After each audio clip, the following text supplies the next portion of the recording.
네, 안녕하세요, 여러분. 네, 반갑습니다. 네, 오늘은 정말 특별한 게스트를 모셨습니다. 제가 경매를 한때 정말 열심히 했다가 잠시 접었었죠. 네. 그런데 오늘 모신 분은 경매 전문가입니다.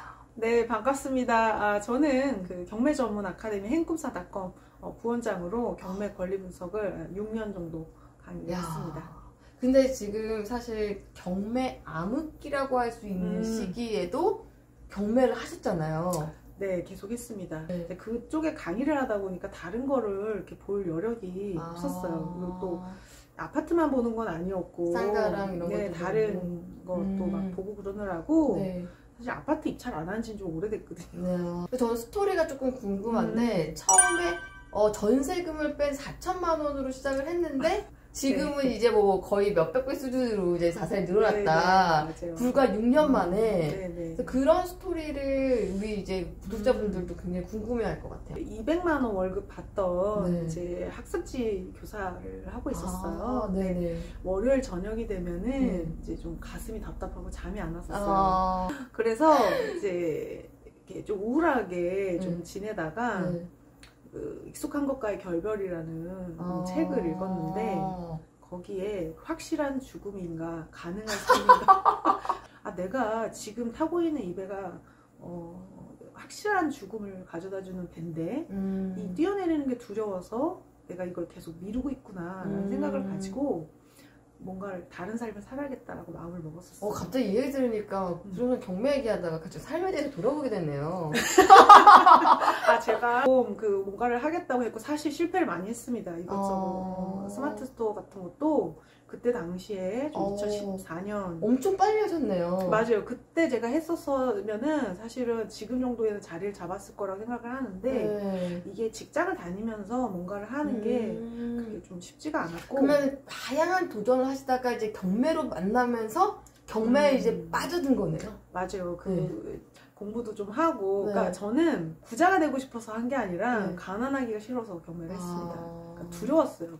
돈이 없다는 거. 되게 좀 와닿는 것 같아요. 이렇게 좀 가난을 피하기 위해서 내가 경매를 했다 보니까 얼마나 비장한 각오로 이 경매라는 걸 했는지 좀 느낌이 오고 사실 경매판이 사실 여자가 뛰어들기엔 조금 험한 판이에요. 발품을 가고 이러면 일반 금매 보는 거하고 경매 물건 보는 거하고 차이가 있어요. 저도 뭐 가서 보면은 막 어깨 아저씨들도 있고 뭐 유치권 붙어 있고 막 이러면 되게 무섭잖아요. 네, 맞아요. 가장 큰 수익을 냈던 스토리 하나만 좀 말씀해 주시면 수익이 크다라고 말하기는 어려운데 수익률이 높은 게 하나 있습니다. 좀 특수 경매를 해가지고 거의 뭐 무피 내지는 풀피로만 투자를 했었고 풀피 8천 만드는 거 양도차익 4, 5천 그러니까 이제 수익률이 계산이 좀 안 되기는 해요.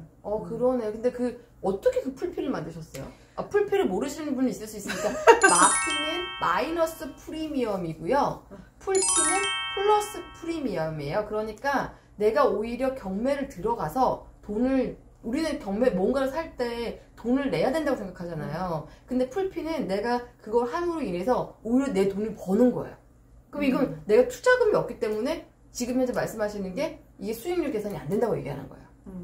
이제 수익률이라고 하는 게 들어간 돈으로 나온 돈을 이렇게 해야 되는데 들어간 돈이 없으니까 그냥 풀피로 되는 거죠. 무한대가 되는 건데 뭐 풀피를 뭐 한 10억대 되는 아파트를 그렇게 했어요. 10억짜리면은 접근할 때 지금 우리가 계약금만 하더라도 1억이 들어가요.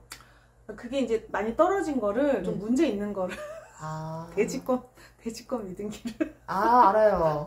대지권 미등기를 낙찰을 받아가지고 전세가 이하에 이제 받아서 전세 놓고 돈이 잠깐 들어갔다가 다시 튀어나오는 제가 처음 낙찰 받은 것도 전세가 1억 6천 정도 했었는데 8,700을 받았어요. 그래서 소개하려고 근데 먼저 좀 질문을 드려야 될 게 특수경매는 권리관계에 대한 어떤 확신이 있어야 되거든요. 근데 그거를 어떻게 분석을 처음에 하셨던 건지. 일단 저는 좀 경매를 독학을 했는데 이렇게 회사 다니면서 뭐 경매 학원이 있는지도 잘 몰랐고요. 그냥 책을 좀 보이는 걸 다 읽었어요. 그리고 이제 저도 일반 물건을 입찰을 하려고 했는데 네. 처음에 이제 돈이 없으니까 원룸 전세 그때 6천만 원이 있었는데 그 대출을 뺐더니 4천만 원이 나오더라고요. 그래서 그 4천만 원을 입찰했어요. 이제 잔금까지 4천으로 쳐야 되니까 그 선택의 폭이 많이 없었고 맨날 폐차를 하는 거예요. 부동산을 몰라가지고 그러니까 이게 경매만 모르는 게 아니라 부동산을 같이 모르다 보니까는 이게 또 동네도 모르고 하니까 내가 살았던 동네, 좀 가본 동네 이런 데만 검색을 해서 좀 그래서 그러니까 제가 가르치는 분들도 다 그렇더라고요. 근데 그러면 특수경매 권리 분석을 책으로 독학하신 거예요? 네네, 책으로 독학했어요. 대단하시네요. 근데 그 제가 처음에 받은 거는 위장임차인이었는데 네.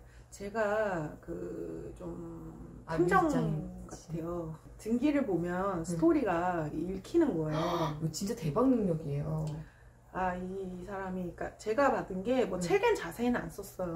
그게 너무 초보 책을 썼는데 내용이 너무 어려워가지고 제가 대충 이렇게 썼는데 이게 처음에 제가 딱 봤을 때 이 소유자가 옛날 땅이랑 옛날 건물을 샀다. 그래서 건물을 헐고 신축을 했다. 그래서 토지에 있는 근저당이랑 건물 근저당 날짜가 달라요. 근데 이 건물 근저당을 새로 설정하기 전에 이 채권자들이 다 전입을 한 거예요. 그러니까 이 전입돼 있는 사람이 채권자인 거예요. 채권자. 근데 제가 그걸 등기를 보면서 알았거든요. 이게 새로 지었구나. 자기 돈은 거의 없이 했구나. 건물이랑 이제 등기가 다르고 보존 등기가 다르고 촉탁 등기로 소유권 이전 등기가 되고 그 다음에 이제 채권자가 토지 등기에도 가압류가 있는 사람이 집에다 전입을 한 거예요. 이게 갑자기 어려운 용어가 나와서 갑자기 놀라실 수가 있는데 제가 이제 쉽게 좀 풀어 설명을 드리면 이제 경매할 때 있어서 세입자가 진짜로 있으면 보증금을 내줘야 되는데 지금 말씀하셨던 거는 가짜로 위장을 해서 세입자를 넣어놨다는 거예요. 근데 그거를 일반인들은 잘 못 밝혀요. 그거를 밝히기 위해서 초인종도 누르고 가서 이렇게 우편함도 뒤지고 막 이렇게 하는데 등기만 보고 그게 보인 거는 사실 제가 봤을 때는 우리 나땅님의 능력이에요. 그 등기도 안 보고 경매를 하는 사람들이 있어요. 맞아요. 그건 정말 기본이 안 된 것 같아요. 저는 그냥 경매를 안 하더라도 사람이 부동산으로 돈을 벌고 싶다고 하면서 등기도 못 보는 거는 좀 말이 안 되는 것 같아요. 근데 기본 우리 주식할 때 재무제표 안 보는 것과 동일해요. 그냥 사는 거예요. 네, 그냥 뭐 그냥 이게 한 개를 듣고 좋다더라? 그래? 그냥 쫓겨서 사는 거죠. 근데 저는 특수경매를 한 1억에서 3억 정도일 것 같아요. 그 사이에 종잣돈을 가지고 있는 분들은 어느를 좀 노려보면 될까요? 1억에서 3억 정도면은 그 특례보금자리로 해서 대출을 받으면은 9억 이하의 집에 대해서 소득을 보지 않고 5억까지 대출이 나오니까 그거 안도 내에서 해보시면 좋을 것 같아요. 저는 이제 뭐 기존에 원래 들어가려고 했었던 지역, 그러니까 대기 수요가 충분한 지역. 그러니까 이 호갱로너 그래프를 보시면은 이렇게 막 완전 꺾어서 올라가는 아파트가 있고 이렇게 천천히 올라가는 아파트가 있어요. 이 천천히 올라가는 아파트를 그렇게 사야 돼요. 이렇게 꺾어져 올라가는 아파트들은 대부분 보면은 좀 풍선 효과로 억지로 올라가는 뭔가 좀 거품이 끼는 데도 볼 수 있는 거죠. 그렇게 올라가요. 그래서 천천히 올라가는 이런 이렇게 기울기가 있는 아파트를 그러니까 이 기울기가 뭐 급하게 올라가는 거냐 천천히 올라가는 거냐의 기준은 내가 뉴스에서 맨날 나오는 그런 아파트를 한번 보고 내가 이제 달려가는 아파트를 보는 거예요. 그래서 이건 급하게 오르는 거구나 라는 게 보일 거예요. 이제 그 좀 완만하게 오르는 것 중에서 조금 많이 떨어진 것들 그러니까 팍 오른 거는 원래 이 부동산 가치가 있어서 올라간 게 아니고 천천히 올라간 것들은 실수도 받쳐주면서 올라가는 거잖아요. 맞아요. 이렇게 올라가는 건 투자자들이에요. 저는 지금 그 경매로는 인천 1호선, 7호선 역세권이나 그다음에 이제 신안산선 있는 라인, 8호선 역세권 라인, 그다음에 서울에서 본다면 신림선 라인 이런 것들이 사실 개통을 했는데도 호재를 못 받았었어요. 그렇죠. 저도 그런 아파트를 하나 낙찰을 받아서 갖고 있었는데 개통하면 오를 줄 알았어. 안 오르더라고. 그런데 3억짜리 10년 동안 3억짜리가 개통하고도 안 오르다가 갑자기 시장에 불장이 되니까 갑자기 5억 5천으로 오르더라고요. 시장이 나쁠 때는 개통을 해도 안 오르고 뭐 해도 안 오르는데 이렇게 안 오른 거는 지금 눌려있다라고 봐야 돼요. 눌려있는 거고, 만약에 거래가 재개가 되고 한다면 바로 올라갈 수 있는 그 잠재력이 있는 거다라는 거. 그래서 그런 데를 입찰을 하시면 좋을 것 같아요. 너무 좋고, 일단은 지금 이미 이제 착공한 노선들 있는 그런데 인덕원 많이 올랐었잖아요. 네네. 많이 떨어졌는데 괜히 오른 건 아니었었거든요. 맞아요. 그 GTS 라인이 네. 인덕원 교통이 엄청 좋아요. 그럼요. 그런데 그냥 하시면 될 것 같습니다. 자, 여러분 지금 다 나왔어요. 이게 정말 알짜 정보거든요. 돈이 없으신 분은 네. 7호선, 1호선 라인 이 라인으로 해가지고 지금 경매 보시면 금매보다도 더 싸게 잡을 수가 네, 있잖아요. 그럼요. 그리고 특례 보금자리 론까지도 이제 만약에 나온다고 하면 그렇게 해서 1억에서 3억 정도로 내 집 마련할 수 있는 기회가 있어요. 지금 있다라고 지금 볼 수가 있는 있습니다. 것 같아요. 어떤 단지들은 네. 전에 전 고점 전세 가격보다 낮은 가격에 경매로 낙찰되고 있어요. 음. 그럼 내가 전세로 살면서 이 가격에 이 지역에 살았다면 그 가격에 매수를 했을 때 손해를 안 볼 것인가? 손해 절대 안 볼 것 같습니다. 맞아요. 그러니까 부동산 분위기가 암울한데 네. 그 우리는 평균에 투자하는 게 아니라고 그렇죠. 했잖아요. 내가 사는 분명한 물건이 있고 그 가격이 있기 때문에 이제 부동산 시장은 시장이 좋았다 나빴다 한다고 이게 들어갔다 나왔다 할 수 있는 게 아니고 제일 쉬운 게 그냥 비과세 받는 방법이 지금은 전세가 잘 안 나가기 때문에 전세 안 나가서 투자자들이 이렇게 입찰하기 어려운 그런 데를 꾸준히 입찰을 하시고 이 관심 물건에다가 그 물건을 넣어놓고 네, 맞아요. 낙찰이 얼마 되는지 좀 지켜보다가 나 이 가격에 이 정도면은 저희 수강생들이 그런 사람들 많아요. 너무 싸게 낙찰되는데 자기 집이 안 팔려서 입찰을 못한대. 근데 무주택자들은 그런 것도 없고 만약에 1주택이 있어도 만약에 잔금을 칠 여력이 된다면 잡아놓고 그 이제 중복 보유 기간 안에 뭐 3년 동안 안 팔리지는 않을 거예요.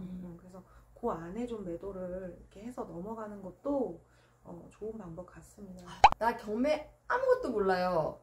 근데 이제부터 좀 관심을 가져볼래요 하는 분들은 어떻게 시작을 하면 좋을지 그 말씀을 좀 해주시면 좋을 것 같아요. 경매에 대한 경매에 대해서 이제 부담을 갖고 있는 건 세 가지인데 첫 번째는 권리 분석 공부를 좀 해야 됩니다. 이거는 두 번째는 명도 사람을 내보내는 맞아요. 거. 두렵습니다. 이게 명도는 상대를 우리가 알고 들어가는 거예요. 지금 거기에 누가 살고 있는지를. 그래서 내가 감당이 안 되는 상대가 살고 있으면 명도를 맡길 수도 있습니다. 그렇죠.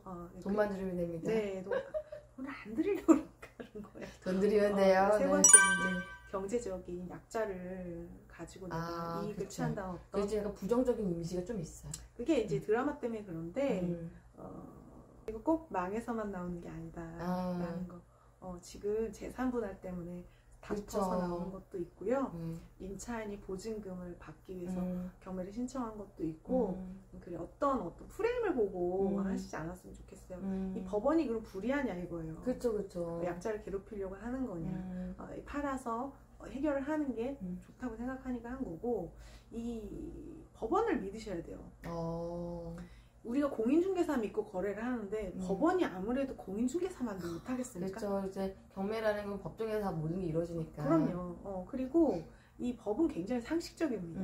상식적인 선에서 다 권리 분석이 되는 거고 걱정 안 하셔도 될 것 같아요. 그래서 항상 기회가 있는 거예요. 초보에게도. 그리고 또 경매 시장이라는 게 기복이 좀 있어가지고 맞아요. 제가 봤을 때는 항상 보는 사람은 진짜 이제 경매만 하는 사람들은 보지만 또 한때 또 떠났다가 다시 왔다가 막 이렇게 뭐 헬스장 등록했다고 다 살 빼나요? 그런 거예요. 그래서 이게 경매 시장은 제가 봤을 때는 꾸준히 관심을 가지기가 쉽지 않은 시장이라서 뉴커머들이 가서 수익을 낼 수 있는 틈새의 기회는 늘 있는 것 같아요. 부지런한 사람이 돈을 벌 수 있는 그런 시스템인 것 같습니다.